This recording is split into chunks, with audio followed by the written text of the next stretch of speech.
Los Ángeles, California. El verano de 1985 parecía distinto. Una sensación que se instalaba en las calles cuando caía la noche. Una inquietud que se colaba por las ventanas y acompañaba a las familias hasta la hora de dormir. La gente tenía miedo. Los vecinos organizaban rondas de vigilancia. Y mientras el temor crecía, una misma pregunta recorría California entera. ¿Quién estaba detrás de todo aquello? Al principio nadie veía una conexión. Los casos parecían aislados. Las víctimas no encajaban en un mismo perfil. Eran personas de distintas edades, distintos barrios, distintas realidades. Algunas vivían con comodidad, otras apenas llegaban a fin de mes. Había hombres, había mujeres, había parejas. Nada parecía seguir una lógica. Nada excepto una constante: el miedo. Mientras tanto, alguien avanzaba de ciudad en ciudad sin levantar sospechas, dejando preguntas, dejando dolor y desapareciendo antes de que alguien pudiera detenerlo. Su nombre era Richard Ramírez, pero el mundo terminaría conociéndolo de otra manera: el acosador nocturno. Bienvenidos de nuevo, queridos oyentes, a este canal donde ponemos el foco sobre esas pobres almas que han sido arrancadas de esta tierra demasiado pronto, así como sobre los monstruos, los misterios y las sombras que marcaron su final. Soy su anfitriona, la Reina de la Muerte. Richard Ramírez nació del 29 de febrero de 1960 en El Paso, Texas. Durante años su vida no llamó la atención de nadie. Creció en una familia numerosa, asistió a la escuela, llevó una vida que, vista de fuera, parecía común, pero bajo la superficie comenzaban a acumularse problemas que pocos alcanzaban a comprender. Con el paso del tiempo, varias personas recordarían a un joven cada vez más distante, reservado, desconectado, atraído por historias oscuras que otros preferían evitar. Historias de violencia, relatos perturbadores, experiencias que despertaron una fascinación cada vez más inquietante. Los años siguieron avanzando. Ramírez se alejó de la estabilidad. Abandonó caminos que podrían haber concluido a una vida distinta. El consumo de drogas se volvió parte de su rutina. El aislamiento comenzó a crecer y poco a poco fue desarrollando una obsesión peligrosa por el control, el poder y la transgresión. Tiempo después se trasladó a California. Era una figura fácil de ignorar, delgado, silencioso, una más entre millones de personas. Nadie imaginaba que aquel hombre terminaría convirtiéndose en el centro de una búsqueda que mantendría en vilo a todo un estado.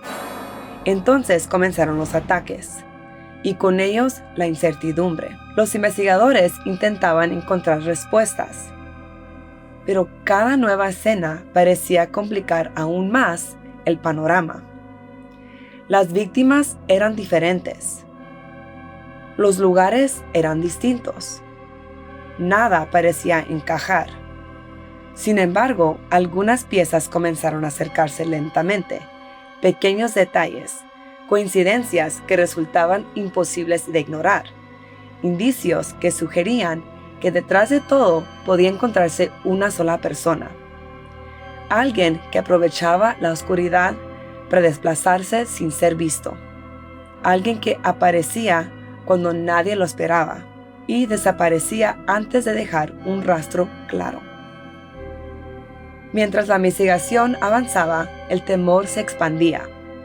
Las noticias ocupaban titulares. At first, Los Angeles police thought that the murder of a young woman last March was an isolated act of violence, but since then they've come to believe it was connected to a wide-ranging series of assaults by a killer who's become known as the Night Stalker, a killer who apparently struck again during the weekend. We have a report from Nadine Berger. Las conversaciones giraban alrededor de rumores y advertencias. Muchas personas dejaron de sentirse seguras dentro de sus propias casas. Cada ruido adquiría un significado distinto. El crujido de una escalera, un golpe contra una ventana, la sombra de una figura al otro lado de la calle. Cuando el miedo se instala, incluso lo cotidiano puede parecer una amenaza. Y para mediados de 1985, California vivía bajo esa sensación constante. Los investigadores trabajaban sin descanso. Cada pista despertaba esperanza. Cada error alimentaba la frustración. La presión era inmensa. Las familias exigían respuestas. La población quería sentirse segura otra vez. Poco a poco, el rompecabezas comenzó a tomar forma. Los testimonios coincidían. Las evidencias conectaban casos separados por kilómetros. Y finalmente apareció un nombre: Richard Ramírez. Durante meses había permanecido oculto. Ahora su rostro estaba en todas partes. En los periódicos, en las noticias, en las pantallas de televisión.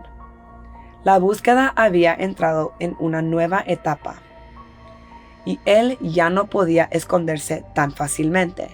El 30 de agosto de 1985, todo cambió. Ramírez regresó a Los Ángeles sin saber que millones de personas ya conocían su rostro.